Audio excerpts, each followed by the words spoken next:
Hello, everybody. Welcome from beautiful Morris campus. I'm Sherry Boone, co-chair, along with Peter Angelos of the Professional Development and Recognition Subcommittee. Thank you for attending and for tuning into our fourth P&A Senate Brown Bag Lunch and Learn presentation. We'll be pretty interactive today, and so for those who are tuning in remotely, feel free to post your questions to be answered during the Q&A segment of our presentation today. So our presentation is entitled Community Engagement.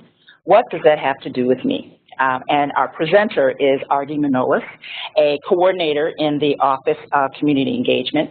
Now, in her role, she brings people from varied backgrounds together to accomplish common goals.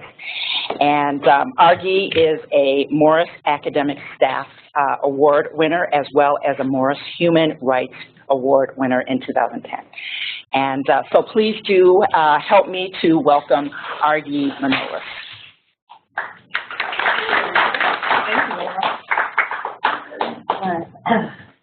Let's see, is my voice being picked up here? Okay, excellent. Hello everyone, thank you for coming. I want to apologize for my voice. I was at the caucus last night. I was the precinct convener, and last caucus we had 10 people there in my precinct, and this caucus we had 147. So I spent a lot of time standing on the chair screaming at people last night, so my voice is a little bit shot, so I apologize for that.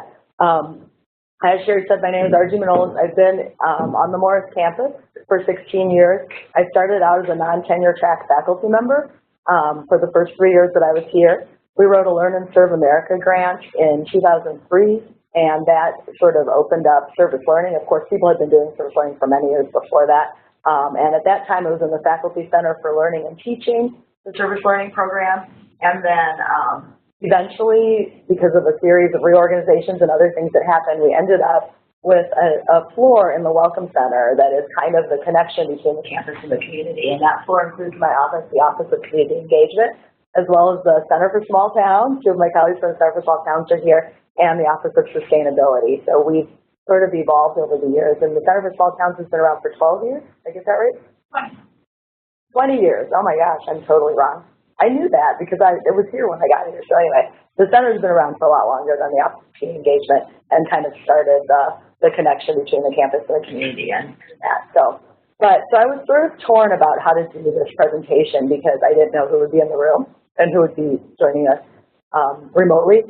And so I was framing it around being for P&A staff who do not have community engagement in their job description. So in other words, you guys can leave. No, I'm just kidding. You can stay. But there are definitely people for whom that is a central part of their job, right? And so one of the arguments I'll make is that it's everybody's job.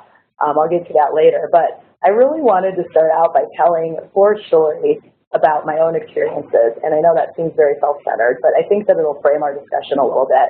So if you'll bear with me and just let me tell some stories. Actually, we can go to the second slide. Okay. One of my students put this slide presentation together and did a wonderful job, so I can't take credit for it. And the photos don't necessarily have to do with what I'm talking about, but they're different images from the last 10 years or so of our work at UMM. So I'm going to tell a story about leading a group of first-year students on a tour of the nursing home in our small town. They'll be engaging in the semester-long class, working with residents at the nursing home, and this is kind of their first exposure, right? So I've led this tour with the nursing home's activity director many, many times. And as usual, about halfway through the tour, we enter a room. It's one of the residents' rooms with the residents out there right then. And all, 15 students or so come into the room. We're standing in this room, and we ask the students to think about the journey that they've taken to come to college. And we ask them to talk about some key emotions or key challenges that they face, right? And so they say things like, well, I used to have my own room, or I used to share a room with just one sibling who I knew really well, and I used to share a room with a stranger. They'll say things like, oh, I couldn't decide what to bring with me or what to leave at home. They might say things about being giddy or nervous or excited or whatever. All of those sort of typical things that we kind of, when we think stereotypical first-year student, they say those things in that room, right? And probably the people who don't have that narrative get silenced in that room. But anyway, we did it anyway. So all of these stories, none of these stories, by the way, are success stories. They're all about like just complicated situation. So anyway, so we go on with the tour, and the next day, this student shows up in my office door, and it's early in the semester, so I don't know her well yet, and this wasn't my class either, so I do these experiences to prepare students for working in the community. So anyway, the student shows up in my door, and I don't really recognize her. Her hair is kind of falling in her face, and she's leaned over, and she's kind of like this, right?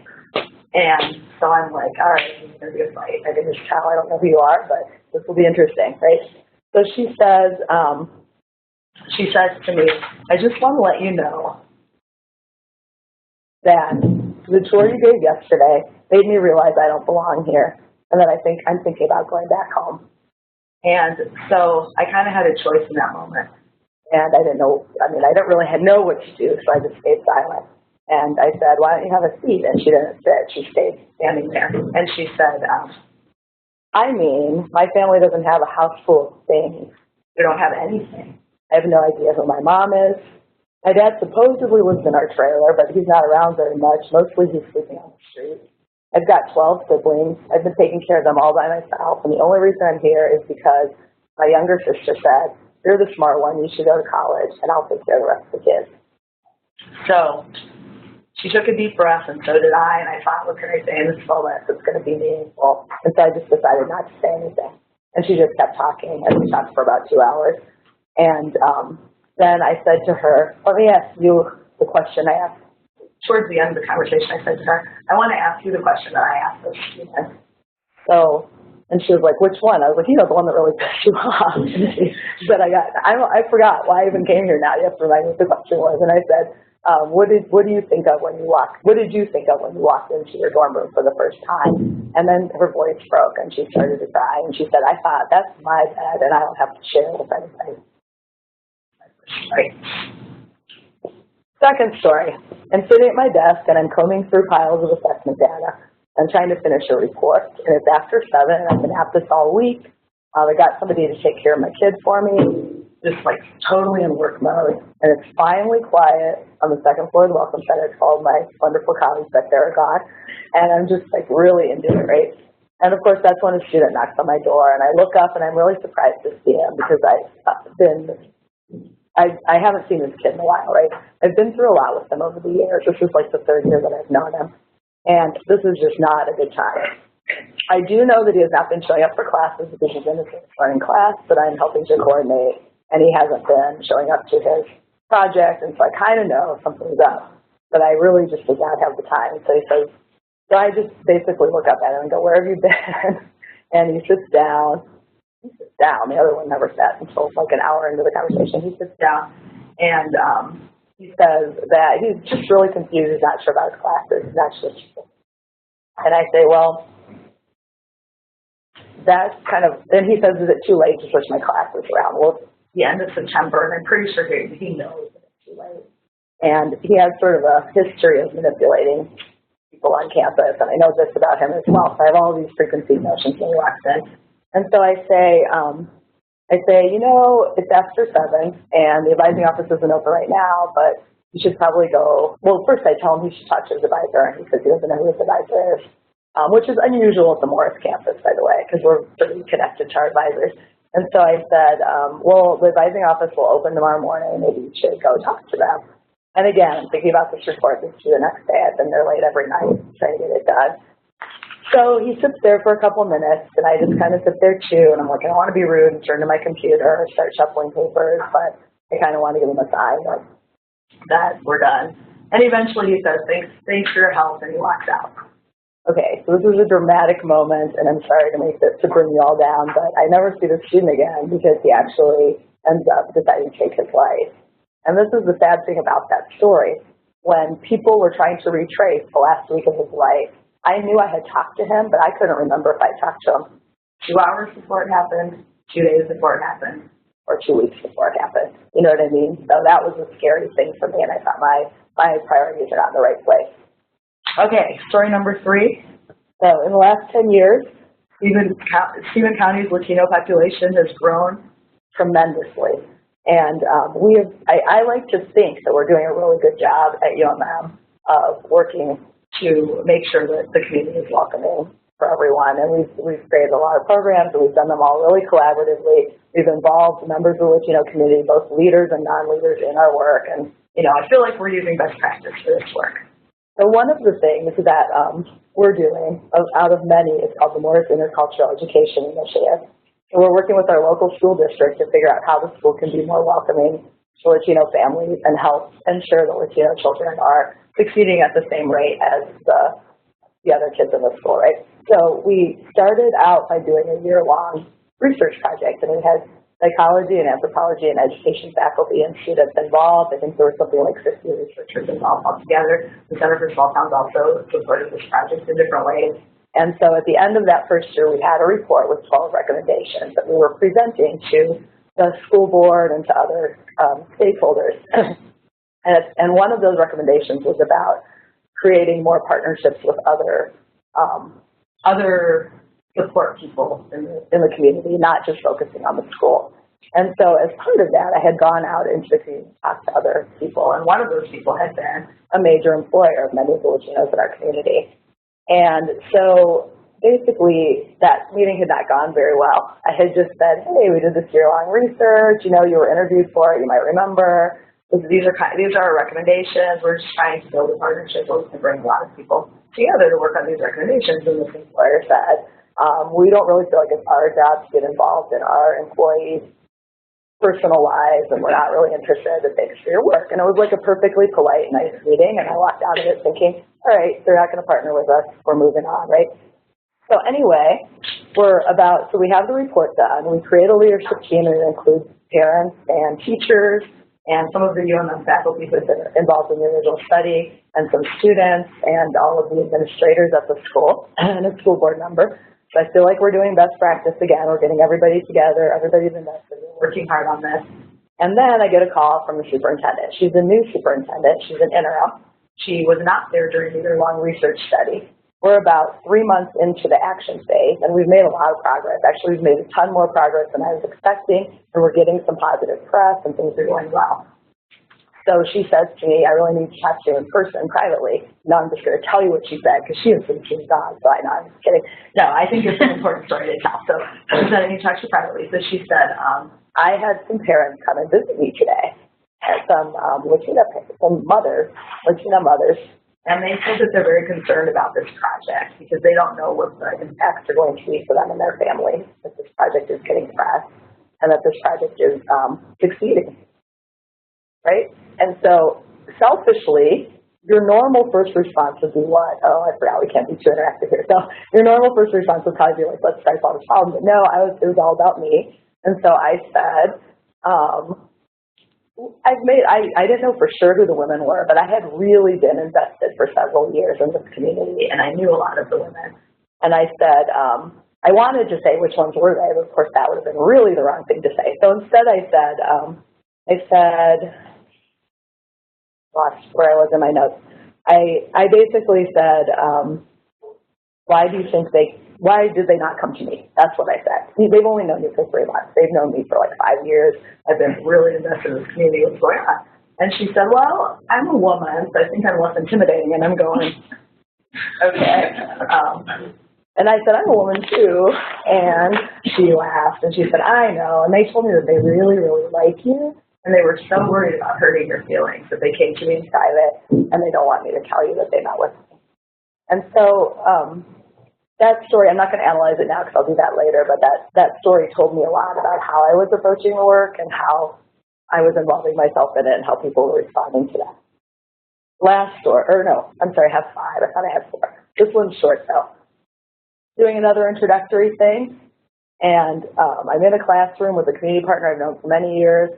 I've been an advocate for victims of domestic and sexual violence for many years in our community. It's hard work to do in a rural community. We have a class that's going to do a research project in collaboration with her and her organization to make some decisions about next steps. And so she's talking to the class. She comes into the room and she's going to talk to the class about this project.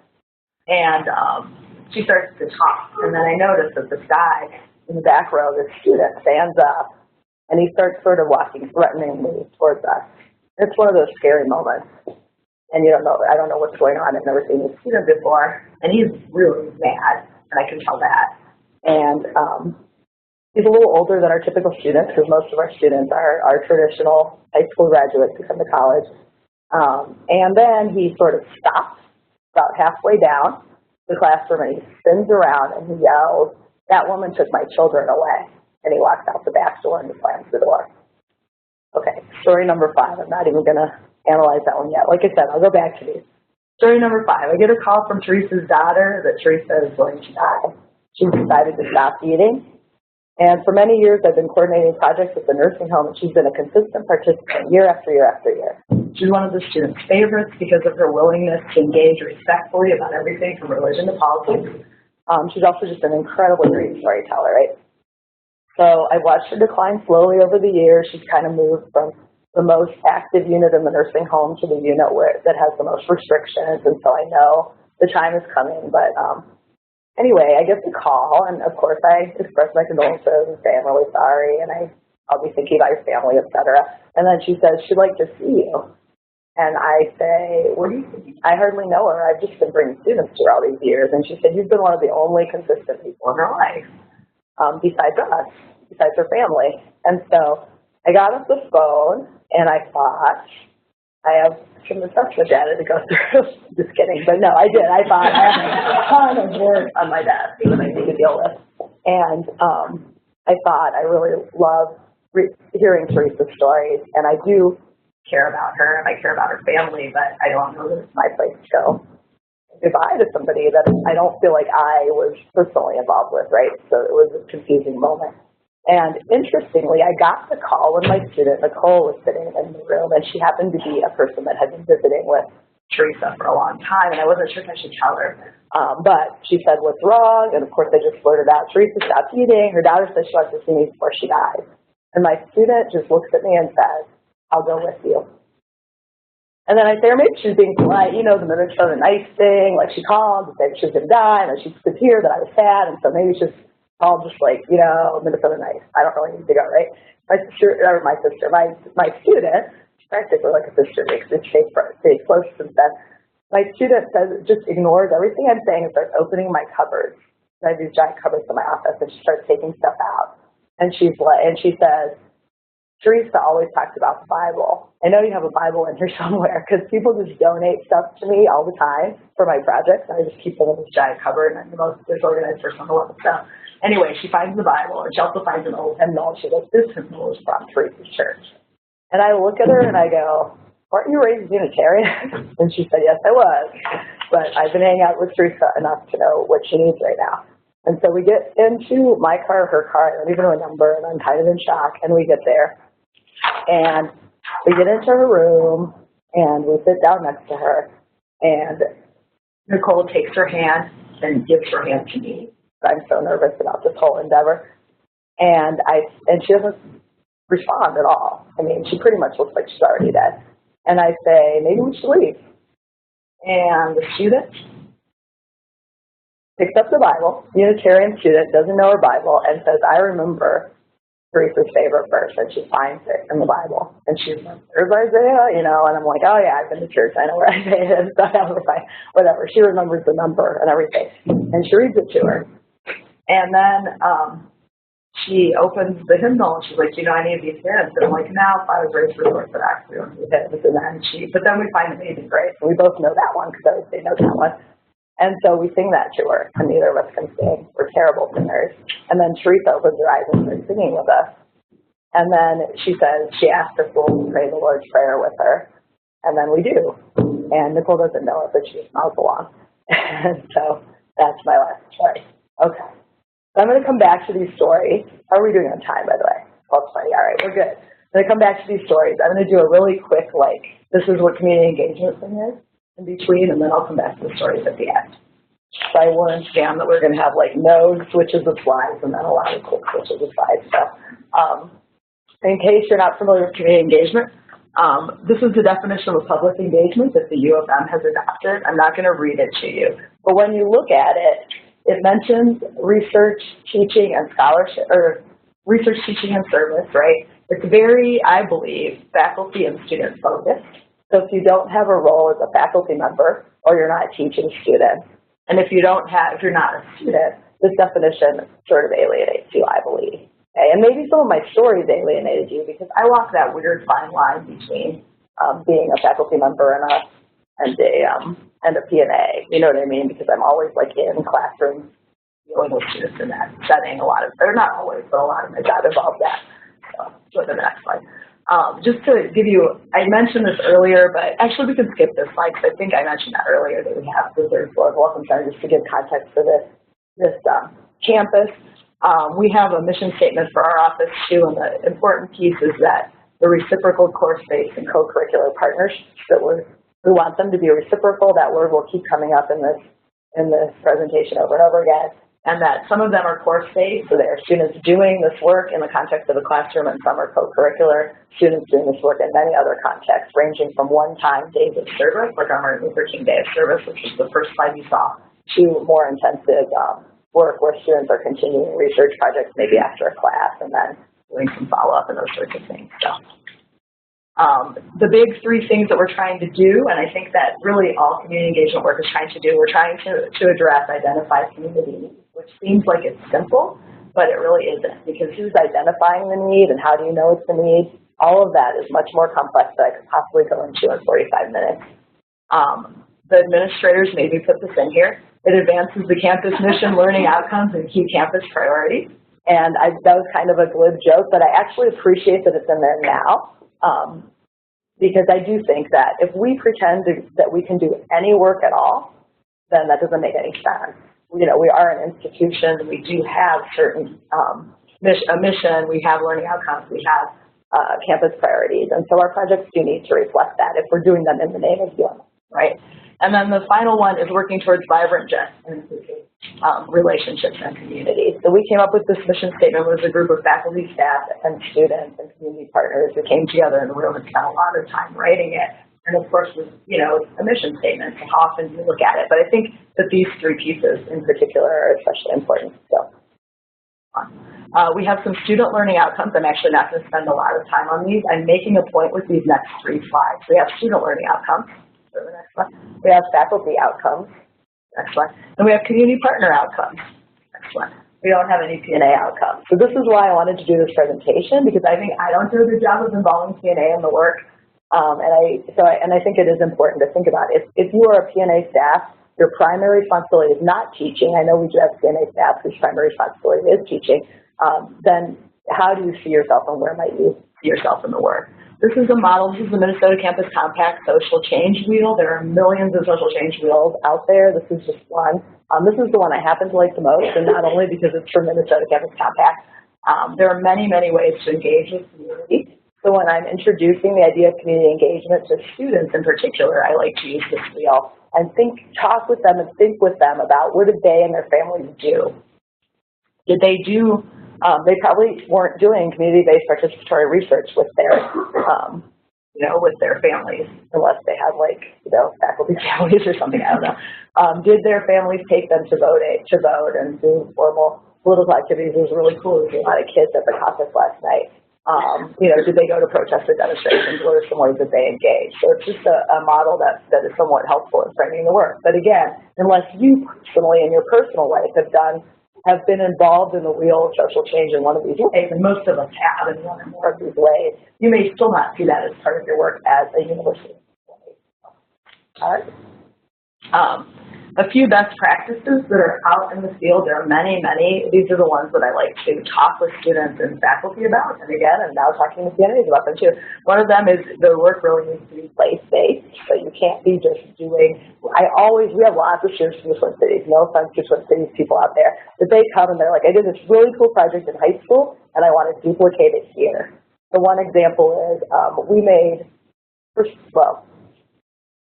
don't have time for that. Many examples of this, right? And it just does not, I will give this example. We made like something for kids in the hospital. I don't remember what it was. And then we did this visiting these games with kids in the hospital. Well, we have a critical access hospital in our community, and most of the children who come there don't stay for long stays because they're sent out to other places if they're really sick, or they're dealt with quickly and sent back home, right? And so there isn't like a children's hospital in Morris where this particular project would make any sense. But the student was super insistent that she wanted to do it.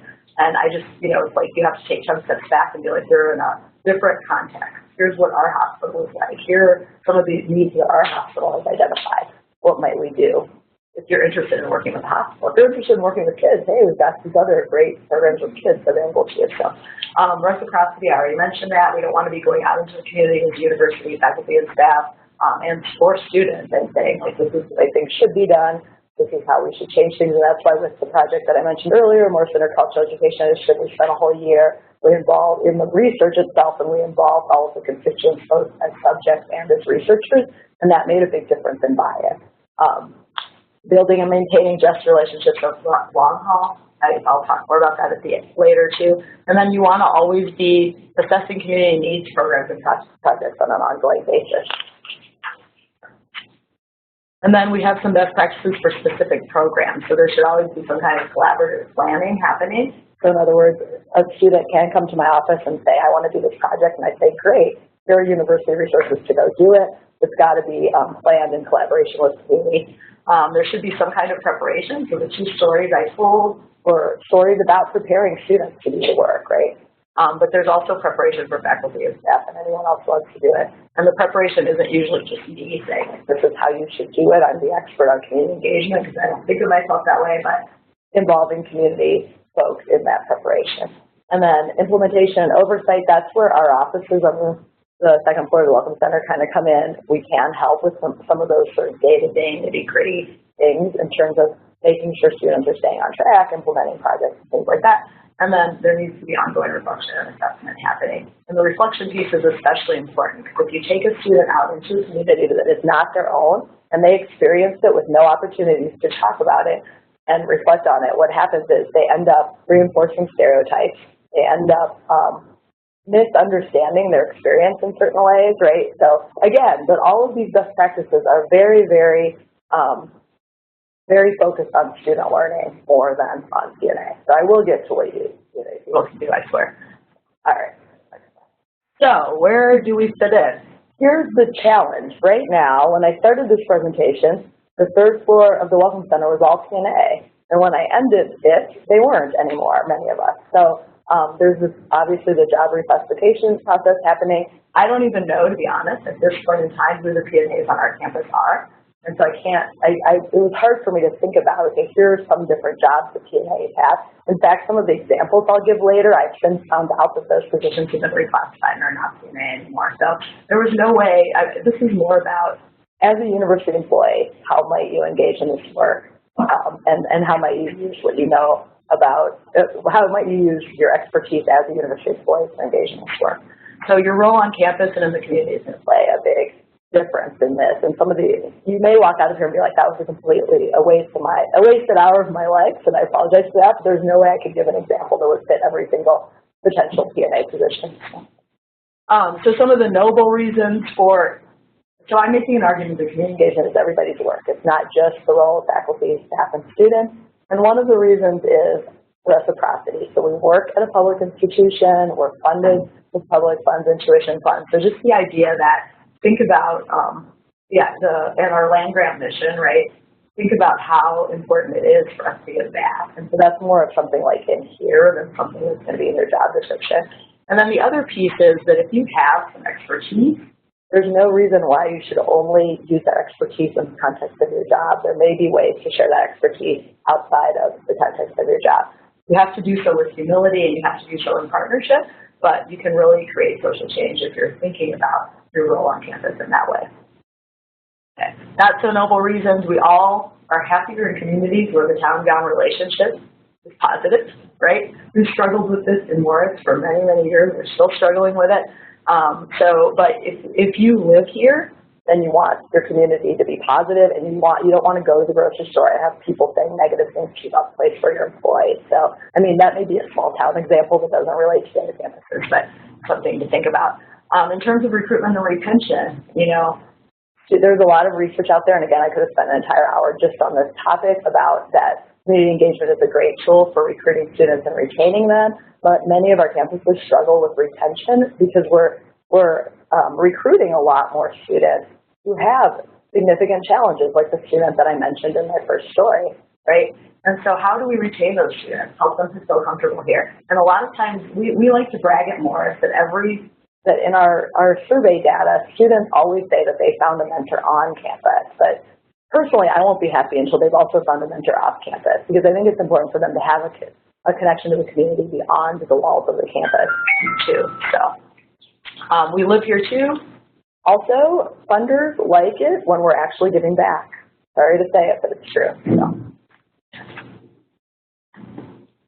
So some of the things that these are some of the generic things I could think of that PMA staff could do, and one of them is referring students. So all of you have some contact with students, or most of you, maybe not all of you, most of you have some contact with students in your day-to-day life. For better or worse, our offices are very focused on students and community partners, and so talking with students as you get to know them, their passions, their skills, their areas of study, what do they want, what do they need to reach their goals, you know, where do they live, where do they work, where do they have fun, finding out who they are, and then making a suggestion, either a suggestion that you know personally, you know, hey, I have a friend who works at X, or whatever, or sending them to, if your campus, I know Duluth does not currently have an office like this, but most of the campuses have an office or floor dedicated to this work. Referring students to us. We really appreciate that. Some examples, you have a homesick student. I had a homesick student who lived with his grandma. His grandma raised him.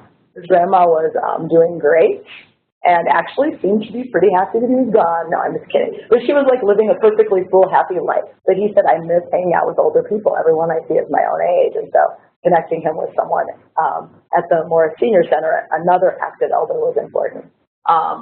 Many working class students will say it's all a load of crap because there's no practical application. So if you can help them to think about you're studying, whatever you're studying, there is a practical application. There are ways that you can use what you're learning in the community. So referring students for that reason, and failing OChem. Everybody on this campus seems to be failing OChem, especially right around this time of year, right? So I realized if you have to become a doctor, everyone's a pre-med major until like this point in the second semester of their career. So it's helping them to do job exploration. That is not in our mission statement. It's not in our learning outcomes, but I think it's a very important piece of this. And then finally, you may notice that a student has valuable skills. They're using those skills in your office. Like, why not suggest to them, hey, there are some community partners that could really use these skills. This would be a great learning and working opportunity for you. Referring. Another one is thinking those same questions about you. Oh, that's our choice for tapestry. I was like, check pictures that. You can tell my student put pictures on. Okay. So your passions, expertise, skills, what would you like to learn? People don't ask you, they staff that very often. And then what role do you have on campus and what level of power do you have on campus? Those are some questions to be thinking about if you are interested in engaging in this work. So thinking about the social change wheel, I know I just sped by it. You can find it online. Which folks speak to you? I didn't even mean to do that. But which folks seem to be most interesting to you or fit with your personality and your passions most? Think about your office and how might community connections be value added to your office? Okay.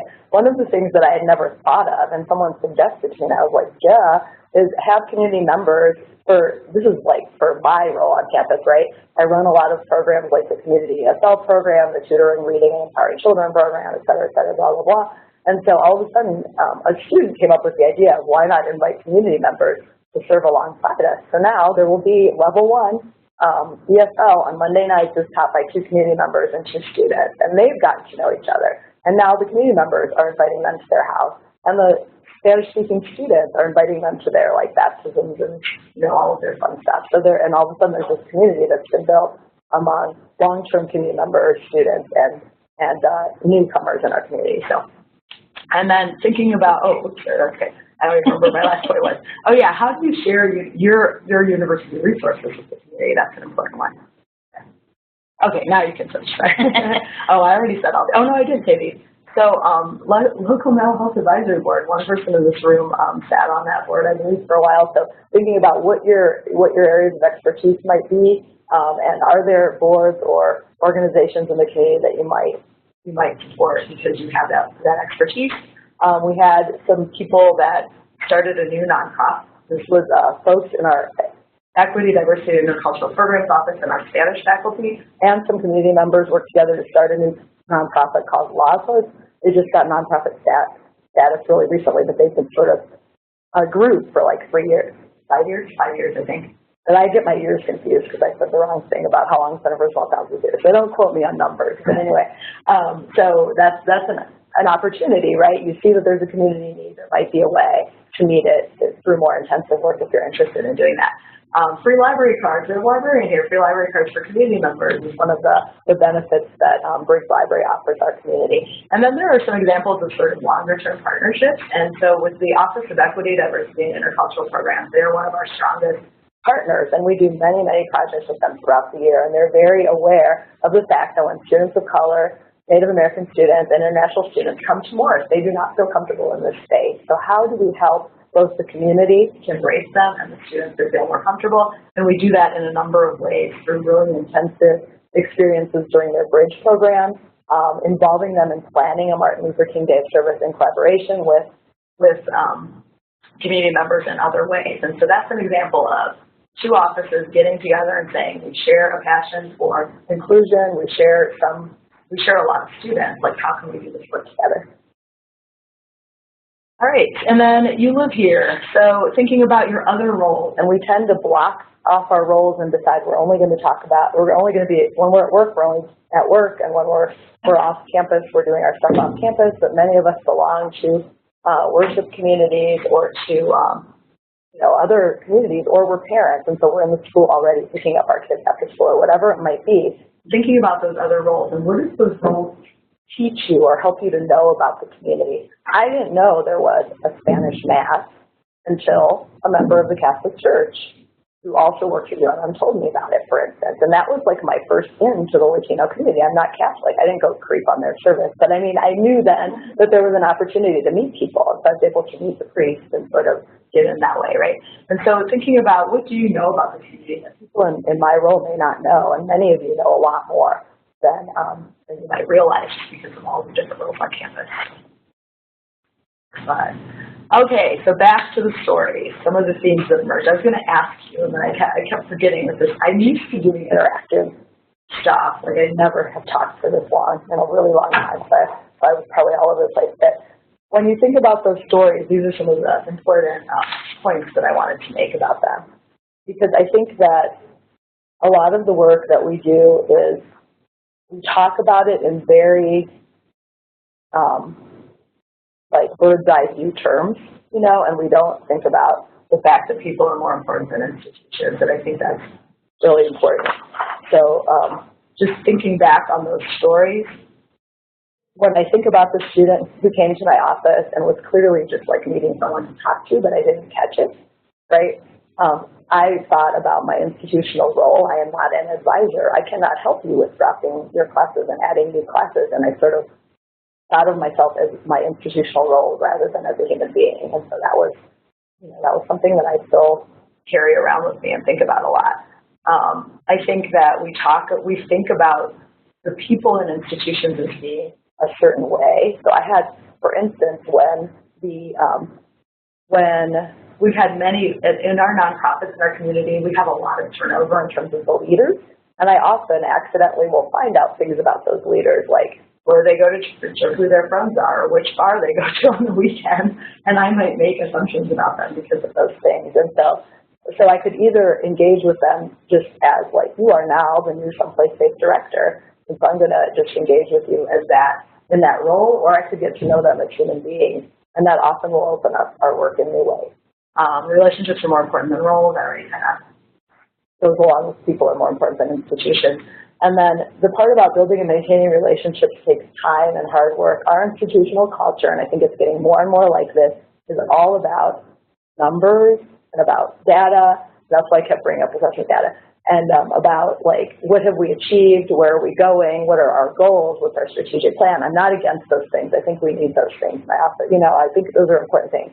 But I also think that what happens when unexpected things happen, like a student with PTSD who's a veteran, who's just come back from war, sees the person that he perceives as being the one that took away his kids and needs to leave the room.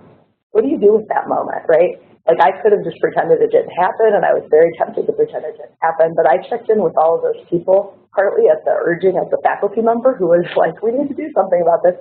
And they made sure, first of all, that everyone was okay. Second of all, that student could find a project that would be meaningful for him and would still fulfill the course goals. And third, that there was an opportunity in the class to talk about what had happened and think about what that meant about our different roles, because he was a community member, a long-term community member, and he was also a student, and he was also a veteran, and he was also a sociology major. And so it was like a complicated, you know, all of those roles kind of didn't coincide. And so we have to be thinking about the fact that people have roles that are more complex than the ones we see, right? So that's important. And so building and maintaining relationships takes time. Sorry, I got off track there. With the story with the Latina mothers, just thinking about the fact that I had invested many years in building a relationship with them, that they perceived that relationship building as being about my feelings would be hurt if they didn't like the way the project was going. And that is really scary to me. So I think we have to be very clear about we're building relationships, but we're also being really thoughtful about the work that we're doing, and we're making sure there's openings for people to be critical and to give feedback. Does that make sense?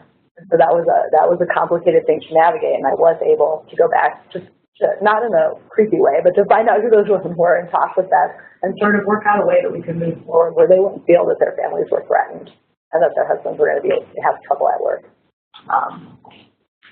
But what that meant was we got off track, right? We didn't meet our goals for the next 3 months because it took 3 months to sort of reconvene, figure out what we were doing, make sure people's privacy was kept sacred and those sorts of things. And so you have to, a lot of times we set goals and we have to be willing to be flexible in this work, and that's a really important part of it. True inclusion requires humility, honesty, and attention. I think that it's very easy, again, because we have to move so fast and we feel like we have to make achievements, to forget that we have a narrative, we have a way of seeing the world, and there are other people who engage in who don't see the world in the same way. And so thinking about how can we be humble about ourselves and our own worldview, how can we honestly engage with people whose worldviews are not like our own, and then how can we be attentive to those people and recognize them when they show up in our office? Because I could have said to that first student who came to my office, well, I've done this tour 12 times. No one's ever complained about it before. Basically, what's your problem? I mean, I didn't do that. I probably wouldn't have done that. But I could have probably turned her away, though, and said, like, why don't you go talk to your faculty member about this? Or you should go see a counselor because clearly you're a low-income student who raised 11 siblings, so you need counseling. You know what I mean? There were lots of ways that I could have referred her away from me and not dealt with her in that moment, and I chose not to do that. I don't always make that choice, but that was one of the good choices I made. Not everything's measurable. I think I've kind of made that clear. Those moments that you have with students aren't measurable. The fact that we had to regroup for 3 months to figure out how to move forward on that project so that those families could stay safe, that was time well spent, but it is not going to show up in my assessment data, you know. And then finally, this is the big paradox of the work that it took me 16 years to learn. I think I just figured it out when I wrote it down on this slide. This moment is the most important moment. So whatever is happening in that moment is the most important thing, and you have to attend to it. And then the second part of that is the work over the long haul is the most important work. And so it's kind of like balancing those two. So in that moment when I'm in the superintendent's office talking to her, or in that moment when I get the phone call that the student has committed suicide, or in that moment, you know, that's the moment that I need to be attentive to and learn from and understand and be present in. And then if I screw it up, I need to figure out ways to make it right later, right? But then it's also important to think of the work as a long haul thing. So when the nonprofit director quits and the new person doesn't seem interested in partnering with the university, you're not like, 10 years of work down the drain, and you're able to sort of regroup and move forward. So thinking about that is really important. And that is, I believe, the end of the presentation. So if people have questions, hey, look at that. I'm so proud of myself. I thought I was going to be done in a quarter till, and I am. That never happens. It's definitely when I am actually teaching stuff my students, or, you know, whatever I'm in front of students, it's not like that. So, all right. Questions, comments, thoughts? Tell me that this is a wasted hour of your life. I'll take it.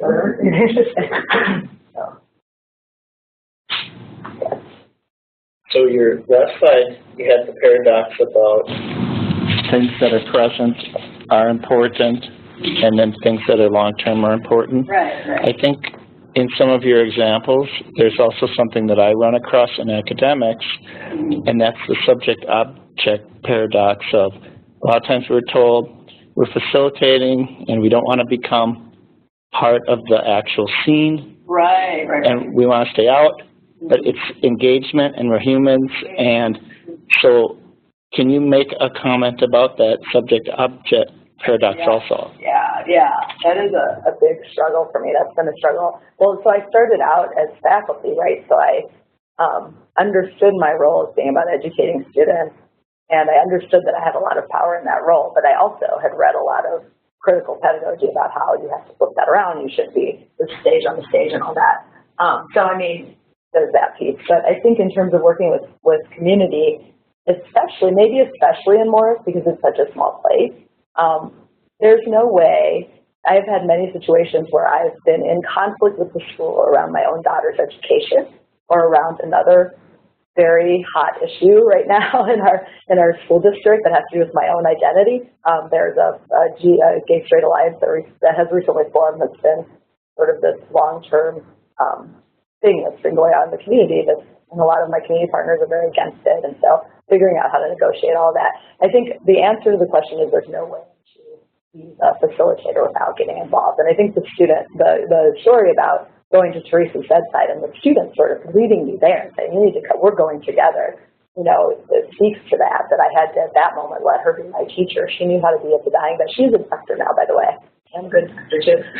She knew how to be at the bedside of a dying person, and I didn't, and I was afraid of that. And so I don't know that I answered your question, but I think it's messy work, and there are moments when I think it is important to step back, though. The story that I told about the women being afraid to hurt my feelings, I mean, clearly they perceived me as being so invested that they couldn't be critical, and I think that can get problematic. So I think it goes back to that moment piece, right? Like in the moment, what's going on in the room around you, and what role do you need to play in that moment? Because I do need to step back a lot of times and really listen. Otherwise, I could impose my will on the situation. I don't know if I answered it. I basically said, you're right, it's messy, it's complex. Great. That was fantastic, thank you. I guess what it got me thinking about just the difficulty sometimes of being a complete human being in any community. Right. So even in our community, I'm thinking about what you talked about roles, and so I identify as I'm the Cub Master. I work for environmental nonprofits, but I'm the sustainability director here. And when people hear that language, right, that sometimes can be divisive.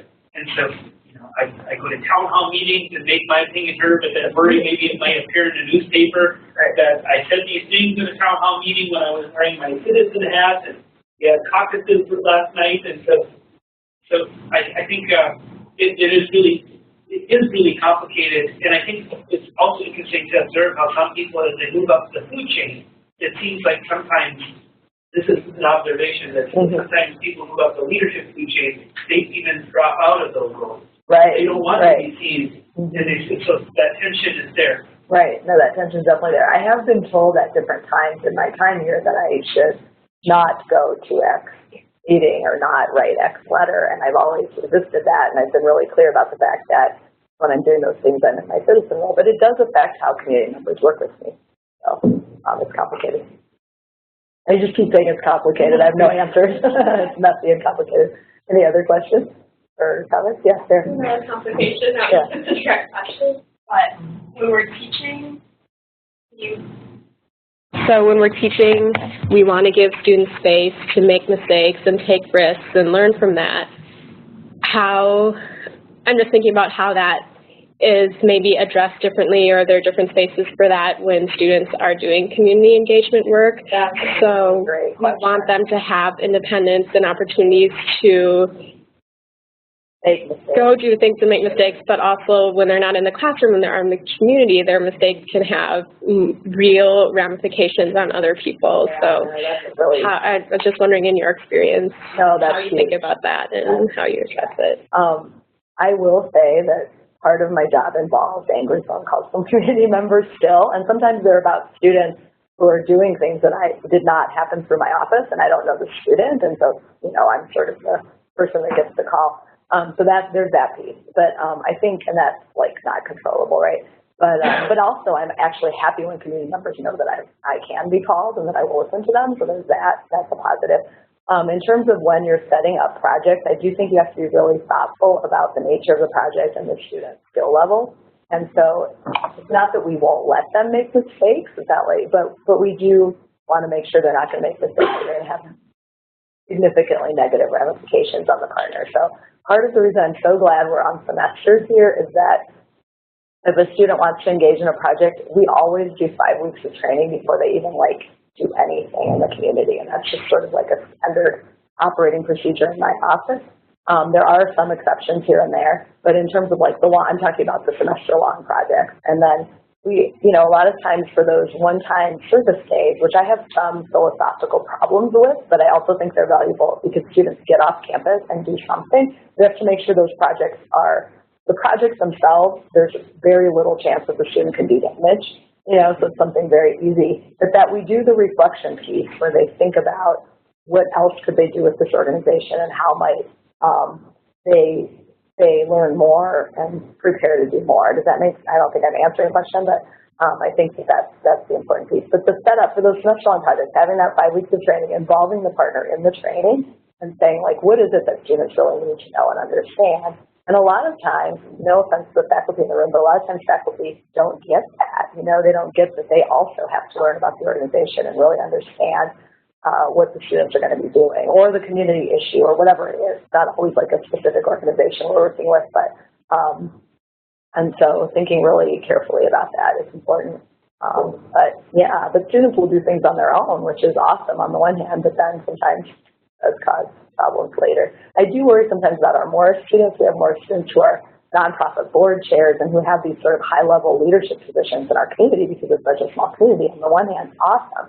They get to put that on their resume, and on some of the bigger campuses, you might not get that experience, but a lot of times they aren't totally prepared. So I see my role to try to help prepare students for those sorts of experiences. But if they're co-curricular, they don't have any obligation to work through our offices, so sometimes they're doing things. We can try to pull them in, and I hate to say it, but sometimes we can give them incentives and say, we could, provide some resources for this project if you work with us so that we can help you plan it a little bit, but there's still things that'll happen that, yeah, but in terms of I think students do need to be able to make mistakes, and I also sort of am careful about, and this goes back to the relationship piece. I know some community partners are more willing to deal with students making mistakes and to do that more intensive mentoring, and some really don't have the time or don't have the right personality for that. And so that's a big part of that relationship building thing, and part of it is a judgment call on my end, and maybe that's wrong, but I actually think, that makes for a better experience for everybody. So what I hear you saying is, as it relates to PNAs engaging in their community on behalf of the university or in their own private lives, is really think about the skills that we bring to bear and the passions that we may have and the areas of interest, and to be able to connect with community and really be able to bring the value that we might bring to whatever it is that we're doing. That is summary. And so then the question becomes, how do we begin that exploration? How do we begin, for those of us who don't or haven't engaged in that way, how do we even assess, so what is it that I can bring? Because everyone has gifts. Where we come here with gifts, we have that opportunity to give those gifts away. Right, absolutely. Yeah. So I think that varies depending on the community you're in. Because in some ways, in Morris, I think we have the advantage of our third floor or second floor. Why do you keep saying third? Anyway, second floor of the Welcome Center. There's a secret floor I haven't told you guys about. Okay, the second floor of the Welcome Center. We do have a lot of connections. So when this can happen often because I think we leave PNAs out. But when a staff person comes and says, I'd really like to. I feel like I'm doing public relations work, and maybe there's a nonprofit that could use that type of work, or I feel like I have this skill with technical skills, computer skills, or whatever. Then we kind of know some of the players, and we might be able to connect that. I think if you don't know those things, I would say, oh, you know, you don't have a resource like that on your campus, and I think most of us do actually, so seek those resources out. But then also, I think thinking about what you're already doing, because a lot of times people are already doing things and they just haven't taken it to that next step. So maybe someone has asked you to be involved in something through your place of worship or through your kid's school. But I think those are pretty relatable. And, you know, you're doing it because someone's asked you and it isn't really in your skill set, but while you're there, you see, wow, the teacher does not know how to use technology and I'm really good at technology. Now, don't go in and say, I'm the expert on technology, I'm going to teach you how to do it. But you can talk about, like, are you interested in learning more about technology, or could I do some things with technology in the classroom? So sometimes it's about, I think it's important to know, and I tell students this too, like, get to the student first and get to know the organization and the people, and ask them what they need first, and then as you're in there, you're going to see other ways that you can contribute. So that would be my biggest piece of advice, I think, for that, if that makes sense. And I know in small towns, there's no way we can take off our university hat.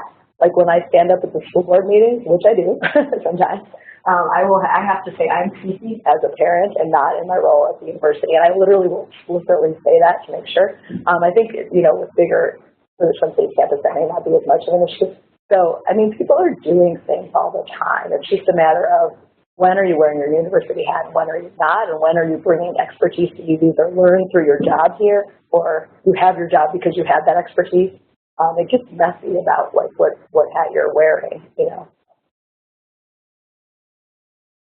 Any other questions, comments, thoughts?